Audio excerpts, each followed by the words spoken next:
It's been a very eventful year. I was chairman of the commission this year, so we worked on a ton of things related to, like I said, transparency. One of the things we found out was our utilities in the past had been making, some of our bigger corporations in the state had been making donations to things like Easter egg hunts and operas and stuff like that, and turning around and charging it to the consumer. So the customers were paying for Easter egg hunts and this sort of goodwill. Well, I don't have a thing in the world against Easter egg hunts, don't have a thing against opera or against any of these other charities. But the question is, who should be paying for that?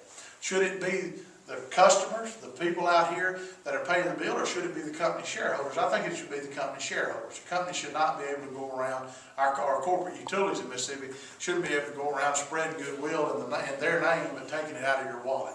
So that's one thing we're working right now to reform, to stop that process so that no longer can utilities go out and play Santa Claus, but ask you to foot the bill for it. And that's just, I think anybody will look at that and say, that shouldn't be. And it's one thing we've worked hard to stop. And people say, Easter egg hunts, actually, yes, there was an Easter egg hunt that consumers paid for.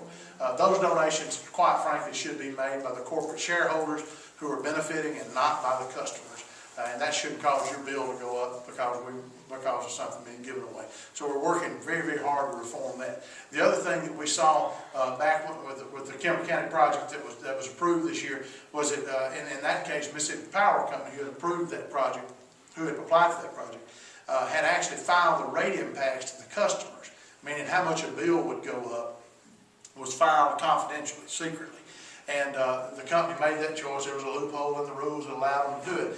And that's one thing that we have worked to change now that goes into effect, that companies can no longer make filings before the PSC about something that's going to cost consumers without letting public and transparency, let people see how much the bills will go up. Because Mississippi Business Journal did a Freedom of Information Act request. It showed, according to their reporting, a 45% increase that will cost customers to build this plant. And in my opinion, whether you're for or against it, what your opinion is, I think all of us would agree that the right thing to do is tell the people at the front end what they're going to have to pay. Not to keep that secret, not hide that from the public. So that's one other thing that we've worked in an effort to try to reform the commission and make sure that the Public Service Commission is on the side of the public and not on the side of corporate utilities and the people that we're there to regulate. We should be regulating them, they shouldn't be regulating us.